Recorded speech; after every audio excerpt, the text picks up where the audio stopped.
Lors du premier démarrage d'un routeur, et c'est pareil pour un switch, il faut s'assurer d'avoir connecté un PC sur le port console pour visualiser le démarrage de l'iOS et commencer la première configuration du routeur. Lorsqu'un routeur démarre, il effectue toute une série de tests connus sous le nom de POST. Ça permet de vérifier le bon fonctionnement du processeur, de la mémoire et de ses interfaces. Si tout est OK, le routeur chargera l'image iOS. Et une fois que l'image est montée, il va rechercher le fichier de configuration de démarrage dans sa NVRAM. Si le routeur ne la trouve pas, il lancera un petit outil qui permettra d'apporter une configuration minimale. Pour ignorer cette boîte de dialogue et configurer manuellement le routeur, il suffit de répondre No à la première question et de valider. Et après avoir rentré No, ou bien si le routeur trouve directement sa startup config, alors l'invite de commande en mode utilisateur apparaîtra. La commande Show version permet de vérifier le statut du routeur. Pour vérifier la configuration en cours d'exécution du routeur, c'est-à-dire la running config, il faut utiliser la commande Show running config. L'une des principales fonctions d'un routeur est de transférer des paquets d'un périphérique réseau à un autre. Pour qu'il puisse effectuer cette tâche, il faut lui configurer ses interfaces sur lesquelles il recevra et enverra les paquets. Il existe deux types d'interfaces physiques pour les routeurs Cisco. Il y a les interfaces Ethernet et les interfaces série.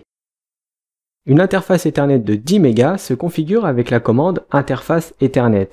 Dans l'exemple, on souhaite rentrer dans le mode de configuration de l'interface 01. Si c'est du 100 mégas, la commande sera interface fast Ethernet. Et les interfaces série, qui permettent de supporter des liaisons point à point, se configurent avec la commande interface serial suivie du numéro d'interface. Dans l'exemple, il s'agit de l'interface série 000. Il y a aussi un autre type d'interface qui est l'interface de bouclage, plus connue sous le nom de loopback. Il s'agit d'une interface virtuelle, c'est-à-dire qu'elle n'est connectée à aucun périphérique. Elles sont très utiles car elles ne peuvent jamais tomber en panne à moins que le routeur soit complètement éteint. Pour la configurer, il faut utiliser la commande interface loopback. Dans l'exemple, on lui donne l'identifiant 0 et on lui attribue l'IP en 4x1. Un masque en 4x255, c'est-à-dire que tous les bits du masque sont à 1, indique qu'une seule adresse IP est utilisée dans le sous-réseau. La plage IP comprend donc qu'une seule IP, celle en 4x1. Par défaut et contrairement à un switch, quand un routeur est démarré pour la première fois, l'ensemble de ses interfaces sont désactivées. Pour activer une interface, il faut utiliser la commande No Shutdown. Et pour désactiver une interface, par exemple si on a besoin de configurer certaines choses sur un segment du réseau, il faut utiliser la commande Shutdown directement dans le mode de conf de l'interface. Si vous avez besoin de redémarrer une interface, alors il suffit simplement de combiner les deux commandes en faisant un shut no shut sur l'interface en question. Une adresse postale identifie les emplacements de maisons et d'entreprises afin que le courrier puisse arriver directement. Eh bien c'est pareil chez les routeurs. Chaque interface doit avoir sa propre adresse IP pour être identifiée sur le réseau et faire transiter des paquets IP. Si aucune adresse IP n'est configurée, même si l'interface est activée, le routeur ne pourra pas envoyer de paquets IP dessus. Configurer une adresse IP sur une interface est relativement simple. Il suffit d'utiliser la commande IP-adresse plus son IP et le masque de sous-réseau qui va avec. Comme dans cet exemple pour la configuration d'une interface série.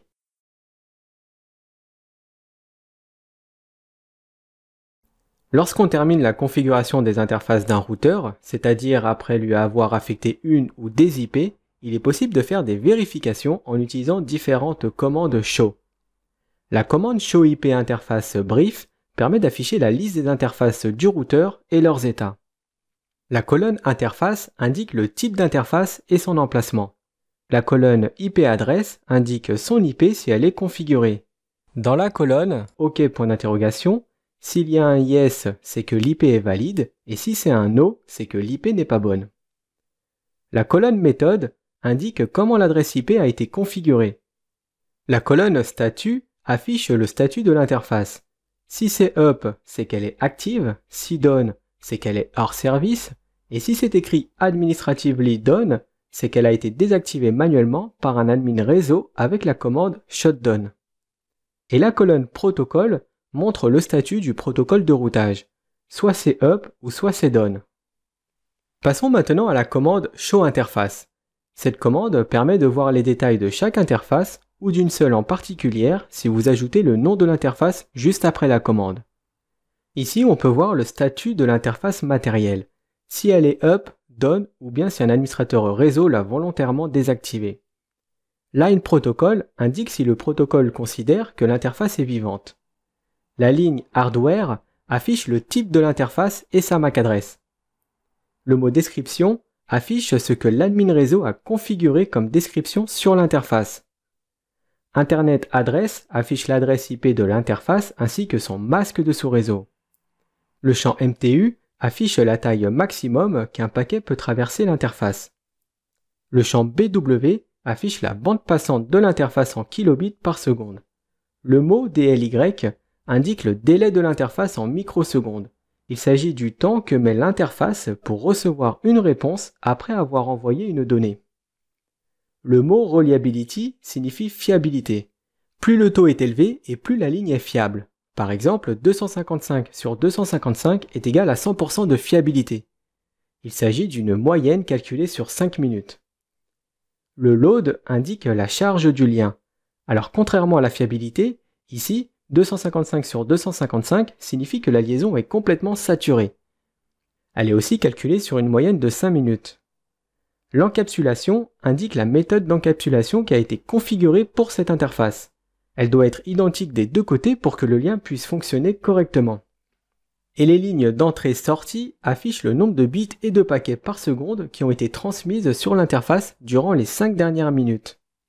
Pour revenir à la commande Show Interface Gigabit Ethernet 00, et c'est d'ailleurs valable pour toutes les commandes Cisco, il est possible de les tronquer légèrement pour les écrire plus rapidement. Par exemple, au lieu de taper Show Interface Gigabit Ethernet 00, on peut très bien faire un SHINTFA00.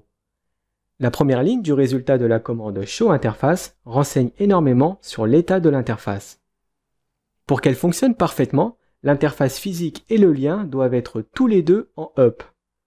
L'interface physique indique si la couche 1 fonctionne, c'est-à-dire si le câble est bien branché et si le type de câble est correct, ou bien simplement si le périphérique qui est connecté sur ce port est bien allumé. Et le lien indique si le protocole de la couche liaison de données fonctionne convenablement. Il sera toujours dans un état down si l'interface physique est down. S'il est down alors que l'autre est up, c'est qu'il y a certainement un problème de liaison sur le lien.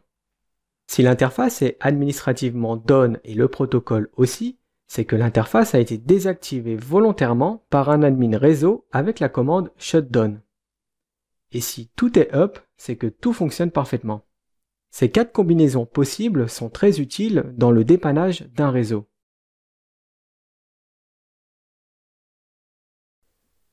La plupart des périphériques réseau ne fonctionnent jamais seuls. En principe, ils ont des voisins. Connaître ses propres voisins aide grandement à dépanner le réseau et à le faire évoluer. Si aucune documentation ou schéma n'est disponible sur le réseau, il est possible d'utiliser un protocole de découverte dynamique qui permet de donner des informations sur les périphériques qui sont directement connectés ainsi que certaines fonctionnalités. Ce protocole s'appelle CDP. C'est un protocole propriétaire Cisco qui peut découvrir ses propres voisins sans avoir besoin de connaître leur mot de passe. Pour fonctionner, les routeurs et les switches envoient des messages CDP à chacune de leurs interfaces. D'un point de vue de dépannage, utiliser le protocole CDP permet de compléter ou corriger une documentation ou un schéma avec les interfaces que chaque équipement utilise. Il existe un autre protocole de découverte dynamique qui s'appelle LLDP. Contrairement à CDP, LLDP est un protocole de découverte standardisé et est complètement indépendant de Cisco. Il permet donc de pouvoir découvrir les périphériques voisins de différents fournisseurs. Il a des fonctions très similaires à CDP. Cette image montre un exemple de la façon dont CDP échange des informations avec ses voisins qui sont directement connectés. L'admin qui se connecte sur le switch 1 pourra voir les équipements qui lui sont directement connectés, à condition que CDP soit bien activé sur leurs interfaces. CDP est capable de récolter de ses voisins leur nom, leurs adresses IP et l'identifiant de leurs interfaces. Sur l'image, vous pouvez voir que les routeurs 1 et 2 ainsi que le switch 4 ne participent pas aux échanges CDP. Eh bien c'est tout simplement parce que le switch 1 n'est pas directement connecté à ces équipements. Pour obtenir les informations CDP de ces trois équipements, il faudrait utiliser Telnet en se connectant au switch 3 pour récupérer les infos CDP du routeur 1 et du switch 4, et aller sur le switch 2 pour le routeur 2. Les informations CDP sont lisibles avec la commande Show CDP. En faisant un CDP point d'interrogation, on voit qu'il existe plusieurs mots-clés qui permettent d'accéder à différents types d'informations et à différents niveaux de détail. CDP est activé par défaut sur toutes les interfaces, mais on peut désactiver cette fonctionnalité sur une interface ou bien sur l'ensemble des interfaces. Pour le désactiver sur l'ensemble des interfaces, il faut utiliser la commande nocdp run en mode de configuration globale. Et pour le désactiver seulement sur une interface, il faut faire un nocdp enable sur l'interface en question. Dans l'exemple, il s'agit de l'interface Gigabit Ethernet 00. Et pour l'activation, c'est la même commande, mais sans le no. Voici l'exemple d'une topologie que vous pouvez très facilement reproduire sur Packet Tracer où nous avons deux routeurs et deux switches. La commande show cdp neckboard affiche des informations sur les périphériques voisins utilisant CDP. Ici, la commande est lancée sur le routeur 1. Pour chaque voisin découvert, CDP affiche le device ID, qui est le nom d'hôte de l'équipement. L'interface locale, qui correspond à son interface locale, c'est-à-dire celle qui est du côté de son voisin. On a le hold time, qui est une valeur exprimée en secondes, c'est le temps qu'il reste avant de supprimer cette entrée si aucune mise à jour n'est reçue. La colonne capability, c'est le type de l'équipement voisin. Par exemple, un R signifie que c'est un routeur et un S pour switch. La colonne platform donne le modèle de l'équipement voisin. Et le port ID correspond au port de l'équipement voisin. Si l'on ajoute le mot detail à la commande show cdp neckboard, la sortie comprendra beaucoup plus d'informations, comme les adresses IP des voisins.